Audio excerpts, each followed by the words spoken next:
ನಮ್ಮ ದೇವರು ಕರ್ತನಾದ ಯೇಸು ಕ್ರಿಸ್ತನ ನಾಮದಲ್ಲಿ ಅನುದಿನದ ಆಹಾರ ಪ್ರಿಯರಿಗೆ ಪ್ರೀತಿಯ ಶುಭಾಶಯಗಳು.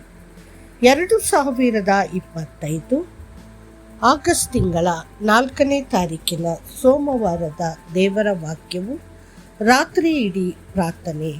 ಆ ಸಮಯದಲ್ಲಿ ಆತನು ಪ್ರಾರ್ಥನೆ ಮಾಡಲು ಬೆಟ್ಟಕ್ಕೆ ಹೋಗಿ ರಾತ್ರಿಯೆಲ್ಲ ದೇವರಿಗೆ ಪ್ರಾರ್ಥನೆಯಲ್ಲಿ ಕಳೆದನು. ಲೂಕ 6:12. ಯೇಸು ನಮ್ಮ ಪರಿಪೂರ್ಣ ಮಾದರಿ. ಬೆಳಗಿನ ಮತ್ತು ಸಂಜೆ ಪ್ರಾರ್ಥನೆಗೆ ಮಾತ್ರವಲ್ಲ, ಇಡೀ ರಾತ್ರಿಯ ಪ್ರಾರ್ಥನೆಗೂ ಸಹ. ಆತನು ಇಡೀ ರಾತ್ರಿ ದೇವರಿಗೆ ಪ್ರಾರ್ಥನೆಯಲ್ಲಿ ಕಳೆದೆನೆಂದು ಸತ್ಯವೇದವು ನಮಗೆ ಹೇಳುತ್ತದೆ.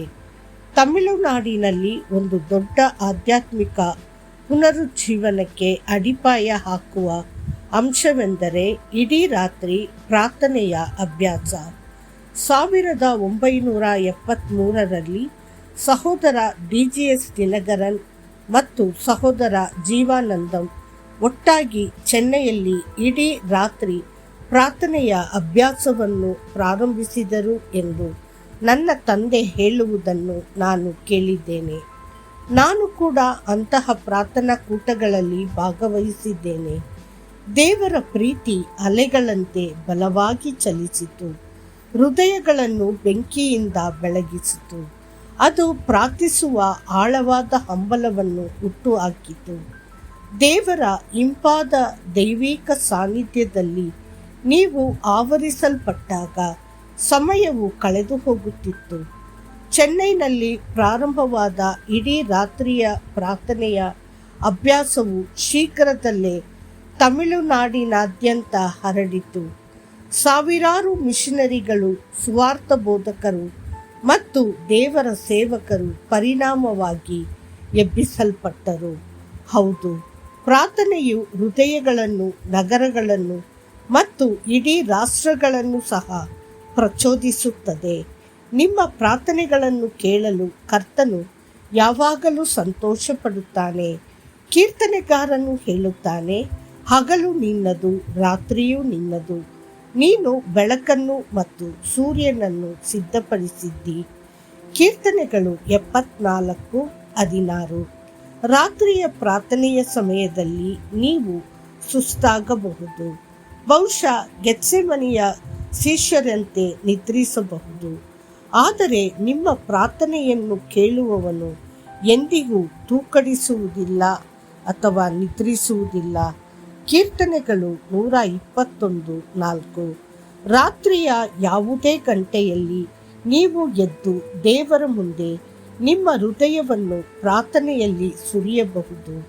ದಾವೀದನು ಒಮ್ಮೆ ಹೇಳಿದನು, ನಿನ್ನ ನೀತಿವಂತ ನಿಯಮಗಳ ನಿಮಿತ್ತ ನಿನಗೆ ಕೃತಜ್ಞತೆ ಸಲ್ಲಿಸಲು ಮಧ್ಯರಾತ್ರಿಯಲ್ಲಿ ನಾನು ಎದ್ದೇಳುತ್ತೇನೆ.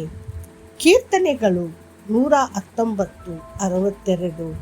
ಯಾಕೋಬನು ರಾತ್ರಿಯಿಡೀ ಪ್ರಾರ್ಥನೆ ಮಾಡುತ್ತಿದ್ದಾಗ ತನ್ನ ಜೀವನದಲ್ಲಿ ಒಂದು ಪ್ರಮುಖ ತಿರುವು ಸಿಕ್ಕಿತು. ಯಾಬೋಕ್ ನದಿಯ ದಡದಲ್ಲಿ ನಿಂತು ಮುಂದೆ ಬರುವ ತೊಂದರೆಗೆ ಹೆದರಿ ಯಾಕೋಬನು ರಾತ್ರಿಯಿಡೀ ಪ್ರಾರ್ಥಿಸಿದನು. ಕರ್ತನೊಂದಿಗೆ ಹೋರಾಡುತ್ತಾ, ನೀನು ನನ್ನನ್ನು ಆಶೀರ್ವದಿಸದ ಹೊರತು ನಾನು ನಿನ್ನನ್ನು ಹೋಗಲು ಬಿಡುವುದಿಲ್ಲ ಎಂದು ಕೂಗಿದನು. ಆದಿಕಾಂಡ 32:26. ಆ ಒಂದು ರಾತ್ರಿಯ ಪ್ರಾರ್ಥನೆಯು ಯಾಕೋಬನ ಮೇಲೆ ಕರ್ತನ ಆಶೀರ್ವಾದವನ್ನು ತಂದಿತು. ಒಂದು ಕಾಲದಲ್ಲಿ ಯಾಕೋಬನಾಗಿದ್ದವನು ಇಸ್ರೇಲ್ ಆದನು. ಕರ್ತನು ಅವನೊಂದಿಗಿದ್ದನು ಮತ್ತು ಅವನ ಸಹೋದರ ಏಸಾವನ ಹೃದಯವನ್ನು ಸಮಾಧಾನದ ಕಡೆಗೆ ತಿರುಗಿಸಿದನು. ಅವರ ನಡುವೆ ಹೆಚ್ಚಿನ ಪ್ರೀತಿಯನ್ನು ಆಜ್ಞಾಪಿಸಿದನು. ದೇವರ ಪ್ರಿಯ ಮಕ್ಕಳೇ, ರಾತ್ರಿಯಿಡೀ ಪ್ರಾರ್ಥನೆಯಲ್ಲಿ ಹೋರಾಡುವುದು ಅತ್ಯಗತ್ಯ. ತಿಂಗಳಿಗೊಮ್ಮೆಯಾದರೂ ಮಧ್ಯಸ್ಥಿಕೆಯ ಪ್ರಾರ್ಥನೆಯಲ್ಲಿ ರಾತ್ರಿ ಕಳೆಯಲು ಬದ್ಧರಾಗಿರಿ. ಈ ರೀತಿಯ ಯುದ್ಧ ಪ್ರಾರ್ಥನೆಯು ಕತ್ತಲೆಯ ಶಕ್ತಿಗಳನ್ನು ಕೆಡವಿ ನಿಮ್ಮನ್ನು ವಿಜಯದಿಂದ ವಿಜಯದತ್ತ ಕೊಂಡೊಯ್ಯುತ್ತದೆ. ಮತ್ತಷ್ಟು ಹೆಚ್ಚಿನ ಧ್ಯಾನಕ್ಕಾಗಿ ನಾನು ನನ್ನ ಕಣ್ಣುಗಳನ್ನು ಬೆಟ್ಟಗಳ ಕಡೆಗೆ ಎತ್ತುತ್ತೇನೆ. ನನಗೆ ಸಹಾಯ ಎಲ್ಲಿಂದ ಬರುತ್ತದೆ? ಕೀರ್ತನೆಗಳು 121:1. ಕರ್ತನು ನಿಮ್ಮನ್ನು ಆಶೀರ್ವದಿಸಲಿ. ಆಮೇನ್.